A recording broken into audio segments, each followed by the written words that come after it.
तलाश में मुझसे अपनी हम करवा, तेरी रहमत है लासानी, कायम दायम बेबहा, तेरा प्यार जो बेनिहाया, बेजवा लाइंतहा, उसकी मुझसे ऐ खुदावन अब तारीफ का गीत गवा, अब नजर तू मसीहा हुआ मेरा मददगार, तेरे फज़ल से मैं पहुंचूं गम के दरिया के उस पार, था मैं भूली भेड़ की मानी, गला छोड़ा राम भी दूर, यीशु खोजने और बचाने आया, दिया अपना खून, उम्र भर में गाता रहूं तेरे फज़ल की सिफात, अपने करम से खुदावन रख तू मुझे अपने पास, तुझे भूलने को सदा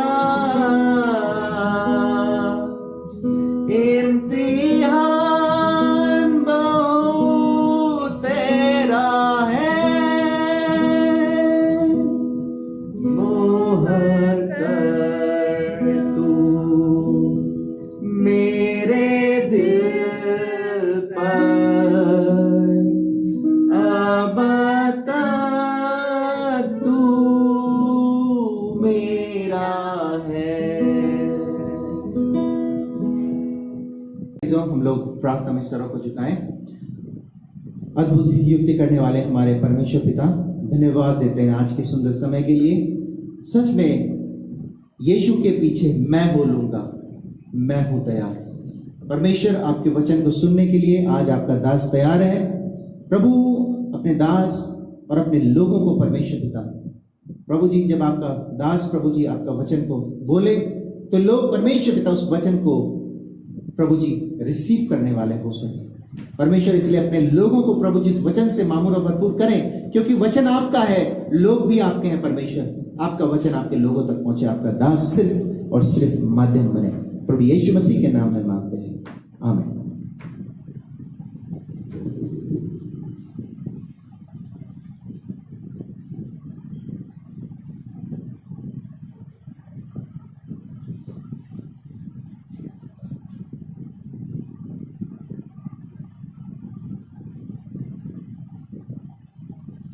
प्रियो, इस समय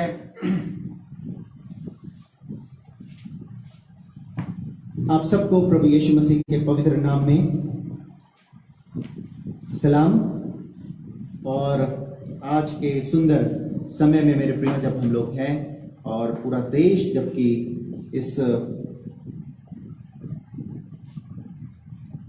कठिन समय से गुजर रहा है, परमेश्वर ने आपको और मुझे और हमारे परिवारों को, हमारे पूरे समाज को सुरक्षित रखा है। और आपकी सच में इन दिनों जब आप प्रार्थना कर रहे हैं तो सच में परमेश्वर जो है वो सच में उन प्रार्थना को उत्तर हाँ और आमीन में दे रहा है। हमारे देश में लोग मेरे प्रियो चंगे हो रहे हैं और ये आपकी और हमारी प्रार्थनाओं का आंसर है। मेरे प्रियो, हम लोग निरंतर अपने देश के लिए प्रार्थना करते रहे। आज का वचन जो मेरे प्रियो मैंने परमेश्वर ने मुझे दिया है वो ये है कि परमेश्वर जो है टूटी हुई चीजों को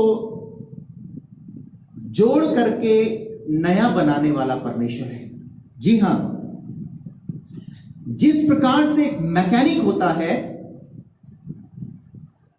जब आप मैकेनिक के पास में जाते हैं अपने कार को लेकर के या अपने गाड़ी को लेकर के, और जो कल पुर्जे जो टूट जाते हैं मेरे प्रियो, मैकेनिक उसको जोड़ करके तोड़ करके उसको जोड़ करके उसको नया बना देता है, उसको ठीक कर देता है। जिस प्रकार से मेरे प्रियो आप कैसी भी परिस्थिति में क्यों ना हो, बीमारी की हालत में आप डॉक्टर के पास में जाते हैं तो डॉक्टर आपको दवाई देता है और फिर कुछ समय के बाद में आप ठीक हो जाते हैं। उसी प्रकार से the lord which we worship, he is the lord of new beginning. The lord with whom we worship, जो परमेश्वर जिसकी हम आराधना करते हैं, परमेश्वर जिसकी हम परस्तिश करते हैं, जिसकी हम आराधना करते हैं, वो लॉर्ड है, वो परमेश्वर है, नई बिगिनिंग का, नई मेरे प्रियो शुरुआत का परमेश्वर है। मरियम और मार्था कहती है, प्रभु आप अब आए हो, अब तो सब कुछ खत्म हो चुका है। क्योंकि मेरे प्रियो मालूम है वो ऐसे क्यों कहती हैं, प्रभु आप अब आए हो, अब तो सब कुछ खत्म हो चुका है। क्योंकि उन्होंने अपने विश्वास रूपी फाइल के ऊपर उसने पत्थर रख दिया था उन्होंने। और यीशु मसीह कहता है पत्थर हटाओ, और यीशु मसीह पत्थर को हटा देते हैं। रूत के जीवन में भी मेरे प्रियो सब कुछ खत्म हो चुका है। नओमी के जीवन में भी मेरे प्रियो सब कुछ खत्म हो चुका है। यहां पर 3 औरतें हैं मेरे प्रियो जिनका सब कुछ खत्म हो चुका है। जी हां, नओमी, रूथ एंड ओर्पा, जिनके पति मर चुके हैं और जो बिन संतान की है। सब कुछ खत्म हो चुका है मेरे प्रियो। देवर होमलेस, घर से, क्योंकि वो दूसरे दूसरे शहर में, दूसरे पड़ोसी मुल्क में है। Everything was lost, their job, their home, they were homeless, they were jobless and देवर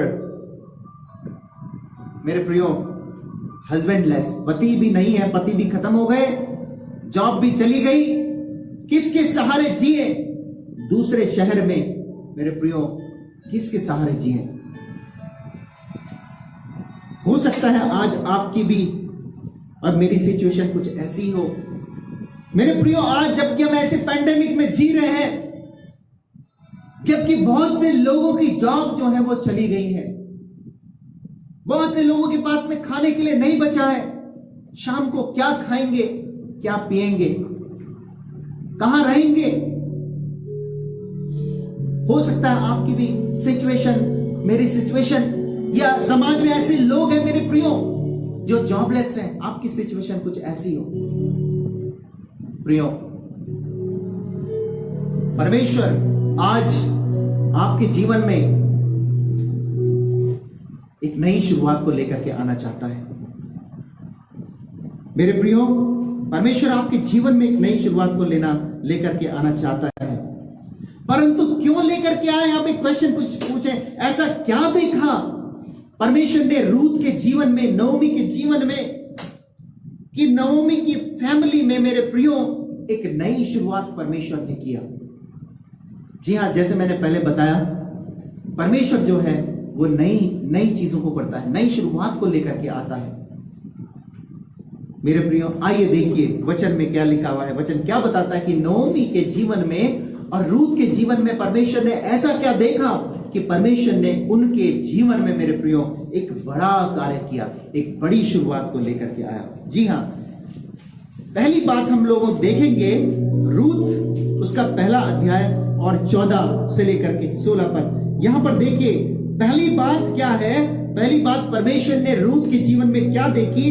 वो पहली बात ये देखी, रूथ बोली, तू मुझसे यहां विनती न कर कि मुझे त्याग या मुझे छोड़ करके लौट जा, क्योंकि जिधर तू जाएगी उधर मैं जाऊंगी, जहां तू टिकेगी वहां मैं टिकूंगी।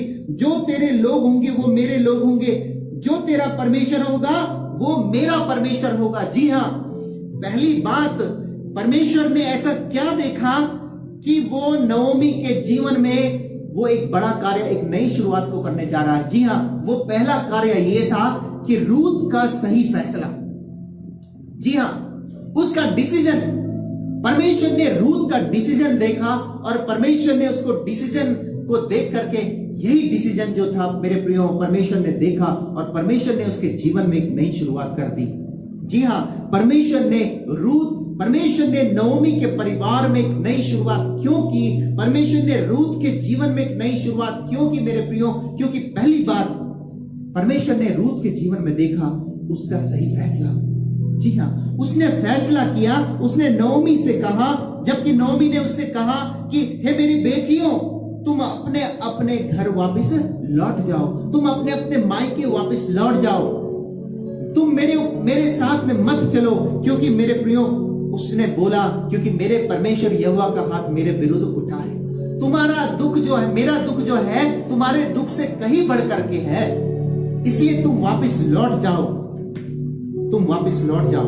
और मेरे प्रियो, लेकिन बड़ी बहू रोती है, गले लगती है, चूमती है और चली जाती है, द किस ऑफ फेयरवेल देती है और वापस चली जाती है। लेकिन रूथ का फैसला जो है, रूथ ने कहा कि मुझसे विनती मत कर कि मैं अपने घर जाऊं, जहां तू जाएगी मैं उधर जाऊंगी, जहां तू टिकेगी वहां मैं टिकूंगी, जो तेरे लोग होंगे वो मेरे लोग होंगे। और सबसे बड़ा जो फैसला उसने मेरे प्रियो किया, तेरा परमेश्वर मेरा परमेश्वर होगा। फर्स्ट टाइम शी सेज, तेरा परमेश्वर मेरा परमेश्वर। First time she says, your Lord my Lord. एक अच्छा फैसला, एक बड़ा फैसला मेरे प्रियो।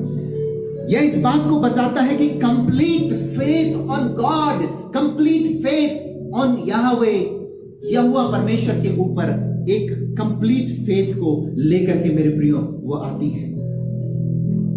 उसने एक बड़ा फैसला किया और उसके इस फैसले ने उसके जीवन में एक नई शुरुआत को कर दिया मेरे प्रियो।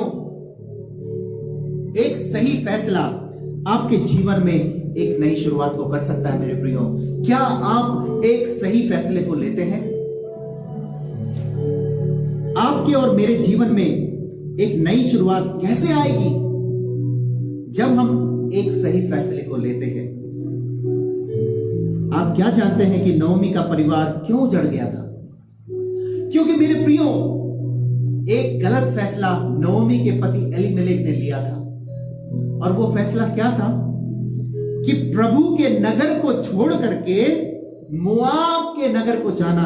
मोआब जो कि मेरे प्रियो परमेश्वर को पसंद नहीं था।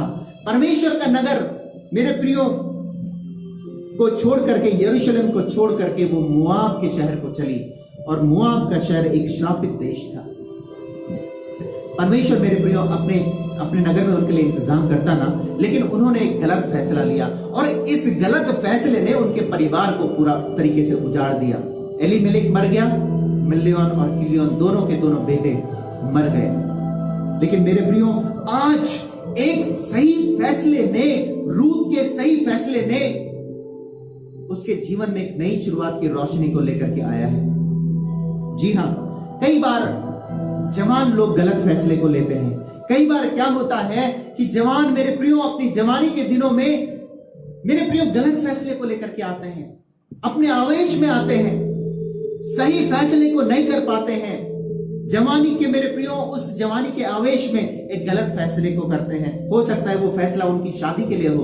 बहुत सारे जवान मेरे प्रियो बिना सोचे समझे और अपने मेरे प्रियो उस इमोशन में गलत फैसले को लेते हैं, जिसके लिए उन्हें पूरी जिंदगी भर मेरे प्रियो उन्हें पछताना पड़ता है। एक गलत फैसला। लेकिन बहुत से लोग एक सही फैसले को लेते हैं और परमेश्वर देखता है सही फैसला क्या है। मेरे प्रियो, परमेश्वर की आशीष है, परमेश्वर की अभिषेक है उस सही फैसले में। जब आप सही फैसले को लेते हैं, वहां पर परमेश्वर की ब्लेसिंग्स आती हैं, वहां पर परमेश्वर का अभिषेक और अनॉइंटिंग होता है। परंतु जहां मेरे प्रियो, और जब आप सही फैसले को लेते हैं तो जहां परमेश्वर आपको लेकर के जाना मांगता है, वहां पर आप पहुंच पाते हैं। लेकिन एक गलत फैसले को लेकर के जहां आप परमेश्वर आपको लेकर के जाना मांगता है, आप नहीं पहुंच पाते हैं। क्यों मेरे प्रियो? क्योंकि आपने एक गलत फैसला लिया है। शायद अभी तक रूत की तरह हमने कोई सही फैसला नहीं लिया। रूत ने क्या फैसला लिया? तेरे लोग मेरे लोग, जहां तू जाएगी वहां मैं जाऊंगी, तेरा परमेश्वर मेरा परमेश्वर होगा। एक सही डिसीजन मेरे प्रियो।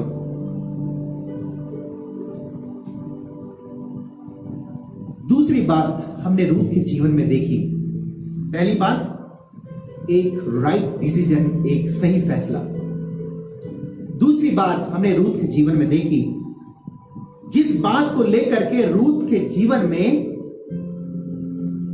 एक नई बिगिनिंग, एक न्यू ओपनिंग और एक नई शुरुआत रूत के जीवन में आई मेरे प्रियो। और वो मालूम है क्या है? वो दूसरी बात है उसकी विश्वास योग्यता, उसकी फेथफुलनेस, उसकी विश्वास योग्यता मेरे प्रियो। जिस मोआब जाति से मेरे प्रियो परमेश्वर घृणा करता था, और बाइबल हमको यही बताती है, वहीं से परमेश्वर ने उस जाति से रूत को चुना। You know why? क्या आप जानते हैं क्यों चुना? क्योंकि पहला कुरिन्थियों उसका पहला अध्याय के 9वें पद में लिखा हुआ है मेरे प्रियो, वहां पर परमेश्वर इस बात को बताता है कि परमेश्वर विश्वास योग्य है। He is faithful Lord. परमेश्वर विश्वास योग्य है। जी हां, और वह यह भी चाहता है कि उसके लोग, उसके आराधक, उसके जो आराधना करने वाले लोग हैं, वो भी विश्वास योग्य बने। परमेश्वर विश्वास योग्य, our Lord, our God is faithful God, and वह चाहता है कि उसके आराधक, उसके वर्शिप पर भी विश्वास योग्य बने। और यहां पर परमेश्वर ने रूत के जीवन में यही तो देखा। पहली बात देखी उसका एक सही फैसला, राइट डिसीजन, और दूसरी बात परमेश्वर ने उसके जीवन में देखी उसकी विश्वास योग्यता। और परमेश्वर मेरे प्रियो उनसे प्रेम करते हैं जो उसके प्रति विश्वास योग्य बने रहते हैं, उसके प्रति फेथफुल बने रहते हैं। मेरे प्रियो, परमेश्वर के साथ विश्वास योग्य जब हम बने रहते हैं तो परमेश्वर हमें आशीष देता है। रूत, नोमी जो कहती थी रूत ने वही किया। मेरे प्रियो, जो नोमी ने रूत से कहा, रूत ने वही किया। मेरे प्रियो, वो फेथफुल बनी रही। और शायद ये मेरी एक इमेजिनेशन है, आप लोग भी ऐसे इमेजिन कर सकते होंगे कि शायद एंजल्स ने परमेश्वर से बोला होगा, परमेश्वर तू इसके ऊपर क्यों इतना विश्वास योग्य हो रहा है, क्यों तू इसके ऊपर फेथफुल, क्यों तू इसके ऊपर ब्लेसिंग को लेकर के आ रहा है, क्योंकि ये तो मोआब शहर की है। स्वर्गदूत ने, एंजल्स ने शायद बोला होगा कि आप इस रूत के ऊपर कृपा क्यों कर रहे हैं लॉर्ड, क्यों इस रूत के ऊपर जो है आप अनॉइंट इसके ऊपर ब्लेसिंग को कर रहे हैं, क्योंकि आप तो इस जाति से घृणा करते हैं, आप तो इन लोगों से घृणा करते हैं। परंतु शायद परमेश्वर ने कहा होगा I have seen her faithfulness, मैंने जो है इसके अंदर इसकी विश्वास योग्यता को देखा है। I have seen her decision, मैंने इसकी मेरे प्रियो फैसले को देखा है, एक सही फैसला, और मैंने इसकी फेथफुलनेस को देखा है। मेरे प्रियो, मालूम है उसने रूथ के जीवन में क्या देखा? पहली बात, उसने उसके सही फैसले को देखा, और दूसरी बात, उसने रूथ के जीवन में उसकी विश्वास योग्यता को देखा। आज परमेश्वर देख रहा है कि ये अपनी गरीब और बुजुर्ग सास के साथ इतनी विश्वास योग्य में है कि वो उसके साथ रहना चाहती है। वो उसका डिसीजन है कि वो डिसीजन लेती है कि वो उसके लाइफ टाइम उसको छोड़ेगी नहीं। हालेलुया। रूथ जवान थी, नओमी जो है ओल्ड थी, और आज हम देखते हैं मेरे प्रियो, घरों में, कलीसिया में, मेरे प्रियो, ऐसा नहीं है। आज इस रूथ और नओमी के जीवन में मेरे प्रियो जो एक साथ में जो कनेक्टिविटी है, वो मेरे प्रियो सास और बहू की हमें नहीं दिखाई देती है, लेकिन एक माँ और बेटी की दिखाई देती है। यहां पर सास जो है विधवा हो चुकी है, सास जो है बच्चों से रहित हो चुकी है। सास का दर्द जो है वो ज्यादा मेरे प्रियो ज्यादा है, क्योंकि उसके पास न तो पति बचा, न उसका परिवार बचा, न उसके बेटे बचे। रूथ के पास में एक आशा थी कि वो वापस अपने घर जा सकती थी, वापस फिर से दोबारा से अपने लोगों में शादी कर सकती थी, लेकिन रूथ ने ऐसी विश्वास से योग्य वो रही, उसने अपनी बुजुर्ग और गरीब सास को छोड़ नहीं देना चाहा। आज मेरे प्रियो, बहुत से लोग हैं जो कि मेरे प्रियो अपने बुजुर्गों को अपने घर से बाहर भगा देते हैं। नहीं नहीं मेरे प्रियो, ऐसे में परमेश्वर की आशीषों की आप और मैं, आप सोच भी नहीं सकते अगर हम अपने बुजुर्गों का आदर ना करें। बहुत से लोग हैं जिन्होंने अपने बुजुर्गों को एक छोटी सी कुटिया में बंद करके रखा रहता है। बहुत से लोग हैं जिन्होंने मेरे प्रियो अपने बुजुर्गों को जो आदर नहीं करते हैं। लेकिन ध्यान में रखें, जिस घर में बुजुर्गों का आदर नहीं होता, वो घर कभी आगे बढ़ता नहीं। यहां पर विश्वास योग्यता परमेश्वर ने रूथ के जीवन में देखी है। परमेश्वर ने कहा है, परमेश्वर ने देखा, परमेश्वर कहता है कि जब वो अपनी सास के प्रति इतनी विश्वास योग्य है जो उसकी सास है, तो अगर मैं उसको अपनी बेटी बनाऊं तो जरूर वो मेरे प्रति कितनी विश्वास योग्य होगी। मैं उसको अपनी बेटी बनाना चाहता हूं। परमेश्वर ने उसको बोला होगा कि अगर मैं इसको अपनी बेटी बनाऊंगा तो जरूर ये मेरे प्रति भी विश्वास योग्य होगी। इसलिए मेरे प्रियो, परमेश्वर जो है वो वाचा को तोड़ता नहीं है। परमेश्वर ने देखा उसके डिसीजन को, परमेश्वर ने देखा उसकी विश्वास योग्यता को। जबकि एक बूढ़ी सास के मेरे प्रियो वो इतनी विश्वास योग्य है, तो ये मेरे प्रति भी कितने विश्वासी होगी। मैं इसको जरूर से अपनी बेटी बनाऊंगा।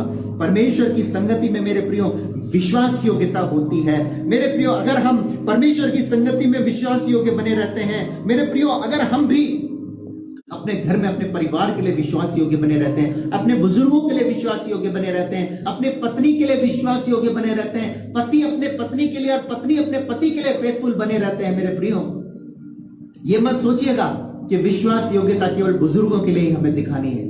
बुजुर्गों के लिए तो ज्यादा दिखानी है, लेकिन विश्वास योग्यता हमें अपनी पत्नी के लिए ज्यादा दिखानी है, अपने पति के लिए दिखानी है, अपने बच्चों के लिए दिखानी है। फेथफुलनेस, फिर फेथफुलनेस हमें परमेश्वर के साथ संगति में दिखानी है। रोज हम परमेश्वर के लिए फेथफुल बने रहें, उसके साथ में संगति के लिए मेरे प्रियो। फिर हम परमेश्वर के भवन में देने के द्वारा, गिविंग के द्वारा भी हम लोग मेरे प्रियो विश्वास योग्य बने रहें। प्रभु, जो मैंने सोचा, जो मैंने चाहा, मैं आपके भवन में उस चीज को अर्पित करूंगा। कई बार हम लोग मन्नत मांगते हैं और जब हमारी मन्नतें पूरी हो जाती है, हम परमेश्वर को भूल जाते हैं। उस विश्वास योग्यता को हम तोड़ देते हैं मेरे प्रियो, उस वाचा को हम तोड़ देते हैं। और तीसरी और अंतिम बात जो हमने रूथ के जीवन में देखी, जो कि इन बातों के मेरे प्रियो उसके जीवन में परमेश्वर एक नई बिगिनिंग को, एक नई शुरुआत को लेकर के आता, वो है आज्ञाकारिता। पहली बात हमने देखा उसका सही फैसला, दूसरी बात हमने देखा उसका विश्वास योग्यता, उसकी फेथफुलनेस, और तीसरी चीज हमने देखी उसकी आज्ञाकारिता। उसके जीवन में जो उसकी मेरे प्रियो ओबीडियंस है, ओबीडियंस का भाव उसके जीवन में हमें देखने को मिला है। बिहाइंड दिस शी वॉज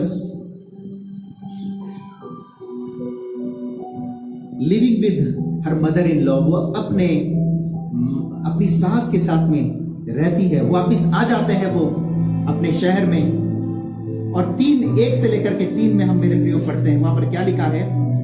उसकी सास नओमी ने उससे कहा, हे मेरी बेटी, क्या मैं तेरे लिए पाँव में क्या मैं तेरे लिए ठाव ना ढूंढूं कि तेरा भला हो? अब जिसकी दासियों के पास तू है वह बोझ हमारा कुटुंबी नहीं है? वह तो आज रात को खलिहान में जौ फटकेगा। तू स्नान कर, तेल लगा और अच्छे वस्त्र पहन खलिहान में जा, परंतु जब तक वह पुरुष खा पी न चुके तब तक अपने को उस पर प्रकट ना करना। एक कमांडमेंट दे रही है, एक आज्ञा दे रही है, जो आज्ञा रूथ को अब फॉलो करना है, पूरा करना है। मेरे प्रियो, एक सास अपनी बहू से कह रही है, हे मेरी बेटी, क्या मैं तेरे लिए ठाव ना ढूंढूं? एक ऐसी सास जो अपनी बहू का भला चाह रही है। मेरे प्रियो, बाइबल में एक अच्छी सास अगर आपको देखने को मिलेगी तो वो है नओमी, जो अपनी बहू को बहू नहीं समझती है बल्कि एक बेटी समझती है। और सास और बहू का रिश्ता, मेरे प्रियो, इससे बढ़िया रिश्ता मैंने नहीं देखा। हालेलुया। एक सास और बहू का रिश्ता मेरे प्रियो, सास ने एक आज्ञा दी है और अब रूथ को उस आज्ञा को पूरा करना है। आज्ञाकारिता का जीवन, नओमी जो कहती थी रूथ उसको पूरा करती है। और कई बार हम लोग घरों में देखते हैं, सास बोलती है और बहू बोलती है कि मैं क्यों करूं, है ना? बहुत सी जगह बार में हम देखते हैं कि सास बोलती है, बेटी बहू मेरे लिए गिलास को पानी को ला, तो बहू बोलती, क्या तुम खुद नहीं ला सकते, है ना? इसमें क्या होता है? फिर लड़ाई झगड़े और परिवारों में, मेरे प्रियो। लेकिन हमें यहां पर देखते हैं कि रूथ जो कहती, नओमी जो कहती है वो रूथ उसको पूरा करती है। जी हां, एक आज्ञाकारिता का जीवन वो रूथ के जीवन में था। परमेश्वर, मेरे प्रियो, नओमी यहां पर रूथ को कहती है, नहा धो ले, तेल लगा और अपने आप को प्रकट मत करना और वस्त्र को पहनना। Humble yourself. मेरे प्रियो, यहां पर हमें रूथ के जीवन में एक आज्ञाकारिता को लेकर के, रूथ के जीवन में हमने, मेरे प्रियो, आज्ञाकारिता को देखा है। आज्ञाकारिता का जीवन, मेरे प्रियो, यहां पर हम देखते हैं नओमी एक कलीसिया के अगुवे की तरह देखने को हमें मिलता है। कलीसिया के अगुवे जो आपको एक अच्छा डायरेक्शन देते हैं। रूथ एक चर्च के रूप में हमको देखने को मिलती है, जिसका कार्य है कि अगुओं की अगुवाई में चलना, उनकी शरण में चलना, मेरे प्रियो। और तीसरी बात हम देखते हैं बोअज, जो कि एक प्रकार का, मेरे प्रियो, अनॉइंटिंग को लेकर के आता है, जिसका कि हम स्वरूप एक यीशु के स्वरूप में हम इसको देखते हैं। नओमी कहती है, नहा धो ले, अपने आप को तैयार कर। और इसका हम आत्मिक अर्थ में देखते हैं, हर एक विश्वासी बपतिस्मा की रस्म के द्वारा, मेरे प्रियो, नहा धोता है, अभिषेक का तेल वो लगाता है, और मेरे प्रियो, धार्मिकता का वस्त्र वो पहनता है और पहनते हैं, और अपने आप को हम्बल करते हैं, अपने आप को नम्र और दीन करते हैं, मेरे प्रियो। और यीशु मसीह ने अपने आप को इतना नम्र और दीन किया कि वो स्वर्ग का सिंहासन को छोड़ करके पृथ्वी में आया, और इतना नम्र और दीन किया कि वो अधोलोक में भी उतर गया। इतना नम्र और दीन, मेरे प्रियो। आज्ञाकारिता, अगर आप और मैं आज्ञाकारिता में जिएंगे, अगर आप सामर्थ्य होना चाहते हैं, मेरे प्रियो, तो आप आज्ञाकारिता के जीवन में अपने आप को चलाएं। अगर हम लोग पास्टर्स हैं तो मेरे प्रियो, अगर हम अगुवे हैं तो हमारे भी जो अगुवे हैं, उनके अधीन में हमें चलना है। अगर हम कलीसिया के लोग हैं, मेरे प्रियो, तो हमें अपने खादिम जो हमारे सेवक हैं, मेरे प्रियो, परमेश्वर के दास हैं, उनकी अगुवाई में हमें चलना है। तभी जाकर के हम सामर्थ्य बन सकते हैं, मेरे प्रियो। मालूम है, जैसे जैसे नओमी ने कहा वैसे वैसे रूथ ने किया। और मालूम है आपको कि बोअज ने उसको एक्सेप्ट किया।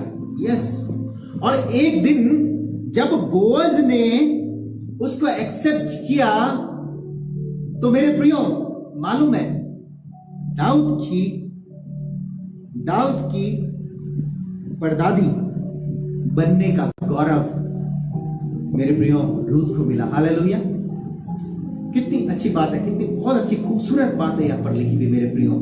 जिसका सब कुछ खत्म हो चुका है, जिसका सब कुछ खत्म हो चुका था, होमलेस, जॉबलेस एंड पति भी खत्म हो चुके हैं मेरे प्रियो, आज उसको सब कुछ मिला और इतना बड़ा खिताब मिला कि दाऊद एक बड़ा महान राजा की दादी परदादी बनने का गौरव उसको मिला। हालेलुया।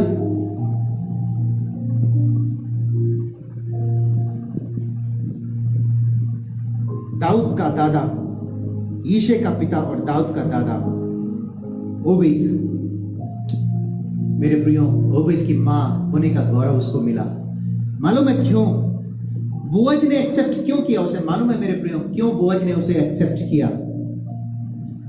क्योंकि हम देखते हैं उसके पास तो बहुत सारा पैसा था, उसके बहुत खेत खलियान थे, उसकी बहुत सारी मेरे प्रियो उसकी पत्नियां भी हो सकती हैं, पत्नियां भी थी, लेकिन क्यों उसने एक्सेप्ट किया?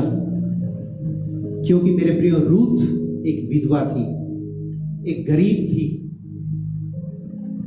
और एक मोआबिन थी, और बोअज इस बात को जानता था। मालूम है क्यों? क्योंकि बोअज की माता एक वैश्या थी जिसका नाम राहब था। राहब बेशका मेरे प्रियो ये बेटा था बोअज, और ये इस बात को बोलता है कि जब परमेश्वर ने मेरी मां के ऊपर रहम किया, जब परमेश्वर ने मेरी मां के ऊपर कृपा की, वो एक वैश्या थी लेकिन मेरे परमेश्वर ने उसके ऊपर रहम किया और मुझे इतना धनाढ्य कर दिया, मेरे पास में बहुत सारा पैसा, तो मैं दूसरे के ऊपर कृपा क्यों ना करूं? मैं इस गरीब के ऊपर कृपा क्यों ना करूं? और मेरे प्रियो इसलिए वो कृपा करता है रूथ के ऊपर और रूथ से विवाह करके, और जैसे मैंने पढ़ा रूथ उसका 4 अध्याय और 13 पद से लेकर के और 22 पद तक, यहां पर हम देखते हैं कि बोअज ने रूथ से विवाह कर लिया और उसकी पत्नी हो गई, और जब वह उसके पास गया तब यहोवा की दया से उसको गर्भ रहा और आगे चल करके उसका बेटा उत्पन्न हुआ और उस बेटे का नाम ओबेद रखा। हालेलुया। और ओबेद की वंशावली दी है, पूरा ट्रेस किया है मेरे प्रियो, ताकि लोग इसको एक महज एक कहानी ना समझे, वरन एक सच्चाई है मेरे प्रियो, एक सच्चाई, एक जीवन की घटना। और यीशु मसीह की वंशावली भी मेरे प्रियो, वो दाऊद यीशु मसीह की वंशावली, यीशु मसीह की अगर हम वंशावली को देखेंगे तो दाऊद से लेकर के मेरे प्रियो यीशु मसीह तक भी एक बहुत खूबसूरत बात यहाँ पर हमें मिलती है। क्यों परमेश्वर ने उसके जीवन में नई चीजों को लेकर के आया मेरे प्रियो? क्यों? क्योंकि पहली बात हमने देखा उसका सही फैसला। अगर आप और मैं भी एक सही फैसले को लेते हैं मेरे प्रियो, तो परमेश्वर हमारे जीवन में एक नई शुरुआत को लेकर के आता है। दूसरी बात हमने देखा उसकी विश्वास योग्यता, उसकी फेथफुलनेस। अगर आप और मैं भी मेरे प्रियो उसकी फेथफुलनेस में चलते हैं, उसकी विश्वास योग्यता में चलते हैं, अगर मेरे प्रियो हम अपने परिवार में विश्वास योग्य रहते हैं, हम अपने बुजुर्गों के प्रति विश्वास योग्य रहते हैं, और दूसरी बात हम अपनी कलीसिया के प्रति विश्वास योग्य रहते हैं, तो मेरे प्रियो एक नई शुरुआत से हमें परमेश्वर की इस नई शुरुआत से हमें कोई भी दुष्ट रोक नहीं सकता। और तीसरी और अंतिम बात, अगर हम अपने कलीसिया की आज्ञाकारिता में चलते हैं, अगर हम बच्चे हैं अपने माता पिता की आज्ञाकारिता में चलते हैं, अगर हम बड़े हैं तो अपने अगुओं की आज्ञाकारिता में चलते हैं, अगर हम खुद अगुए हैं तो हम अपने अधिकारियों की आज्ञाकारिता में चलते हैं, तो मेरे प्रियो ये 3 बातें, एक सही फैसला, एक राइट डिसीजन, फेथफुलनेस विश्वास योग्यता, और तीसरी बात आज्ञाकारिता, है ना, ओबीडियंस, ये 3 क्वालिटीज हमारे जीवन में है मेरे प्रियो, तो परमेश्वर आपके जीवन में भी और मेरे जीवन में भी एक बड़ा कार्य को कर सकता है। बस आप उस पर विश्वास रखें, आज्ञाकारिता में चलें, सही फैसला को लें, और सही फैसला प्रभु यीशु मसीह परम पवित्र परमेश्वर हमको बताता है मेरे प्रियो। प्रभु इस वचन के द्वारा आपको और मुझे बहुत आज से आशीष और बरकत से नवाजे। प्रभु आपको बहुत आशीष दे। आमीन। आइए हम लोग प्रार्थना में सरों को झुकाएं। परम पवित्र परमेश्वर, धन्यवाद देते हैं हमसे बातचीत किया। आज हम प्रभु जी एक सही फैसले को लेने पाए। परम पवित्र परमेश्वर, आज हम प्रभु आपकी विश्वास योग्यता में और आज्ञाकारिता में चलने पाए। एक प्रभु जी एक फेथफुलनेस में आपके प्रति हम फेथफुल हो जाएं, आपके प्रति हम ओबीडियंस और प्रभु जी आज्ञाकारिता में चले। तो प्रभु हमारे जीवन में नई शुरुआत करें। चाहे सब कुछ खत्म भी हो चुका हो, प्रभु एक नई रोशनी को लेकर के आए और आपके नाम में प्रभु जी हम आगे बढ़े। प्रभु यीशु मसीह के नाम में मांगते हैं, आमीन। सो अजीजों, एक बार फिर से मैं आपका धन्यवाद देना चाहता हूं कलीसिया के पास्टर होने के नाते, मैथरी चर्च नजीरवाद की कलीसिया के पास्टर होने के नाते मैं आपका सबका स्वागत करता हूं। स्पेशली जो लोग बाहर से जुड़े हुए हैं हमारे साथ में, उनका मैं हृदय से इस्तकबाल करता हूं, अपने बीच में स्वागत करता हूं। और आप आज की संगति में हमारे साथ आप रहे, हमको भी आशीष मिली और प्रभु इस वचन के द्वारा आपको बहुत आज से आशीष दे। और जितने भी हमारी कलीसिया के लोग हैं, आप इसी प्रकार से मेरे प्रियो जब तक भी ये ऑनलाइन हमारी वर्शिप में आप जुड़े रहें। चर्च में आप जा सकते हैं जरूर से, और लेकिन 5 मिनट से ज्यादा और 5 लोगों से ज्यादा आप न रहें। आप जाएं, अपनी प्रेयर ऑफर करें, वापस आएं। और साथ ही साथ मेरे प्रियो, ये बहुत इंपॉर्टेंट जो अनाउंसमेंट ये है कि आप अपनी अपनी ऑफरिंग को, जो भी आपके प्लेज हैं, चाहे कोई भी फंड्स हैं चर्च से जुड़े हुए हैं, मेरे प्रियो आप चर्च के ट्रेजरार को आप जल्दी से जल्दी जमा करें। जो भी पुराने बैलेंस हैं उनको भी जमा करें, ताकि मेरे प्रियो चर्च के कार्यों में भी कोई भी असुविधा ना हो सके। सो आप अपने प्लेज को जमा करें, अपनी ऑफरिंग को भी, जो डेली जो संडे ऑफरिंग होती है उसको भी जमा करें। और आयुष से गुजारिश है कि वो ऑफरिंग को लेने में, जैसे कि वो अभी तक करता आया है, ऑफरिंग को ले और फिर उस ऑफरिंग के डिटेल्स को ले करके और फिर उस ऑफरिंग को जमा भी करें जो आज की ऑफरिंग है। जो ऑनलाइन वाले हैं, आप लोग मुझसे संपर्क कर सकते हैं। चर्च का हमारा जो हमारा अकाउंट है, आप मुझसे प्राप्त कर सकते हैं IFSC कोड के साथ में। जरूर से आप लोग अपने अपने ऑफरिंग को चर्च में जमा करें, क्योंकि मेरे प्रियो ऐसे समय में जबकि हम सब लोग फाइनेंशियली क्राइसिस में भी हैं, बहुत से लोग जॉबलेस हैं, जो जॉबलेस हैं मेरे प्रियो, उनके लिए हम लोग निरंतर प्रार्थना करेंगे कि परमेश्वर उन्हें पूरी रीति से प्रभु जी उनके लिए अपने कार्य को, बड़े कार्य को करें, बड़ी सामर्थ को लेकर के आए और उनको इससे भी बढ़िया जॉब उनके लिए उनको दे। सो हम लोग ये प्रार्थना करते रहेंगे आप लोग। और आज की सुबह आप हमारे साथ में आप जुड़े हैं, मुझे बड़ी खुशी है। एक बार फिर से प्रभु आपको बहुत आज से आशीष दे। और एक बार फिर से अपने प्लेज को आप जरूर से ट्रेजरर को जमा करें। और जो ऑनलाइन, जो दूर रहते हैं, अगर आप ऑनलाइन जमा करना चाहते हैं तो आपका मोस्ट वेलकम। आप जब भी ट्रांजैक्शन को करते हैं तो ऑनलाइन UPI के जो रिसिप्ट है उसको मुझे या फिर चर्च के जो ट्रेजरर हैं उनको आप व्हाट्सएप कर सकते हैं। प्रभु आपको आशीष दे और आप अच्छे से रहें, सेफ रहें, घर में रहें, सुरक्षित रहें। प्रभु आपके साथ रहें। God bless you. Thank you very much for being with us. God bless.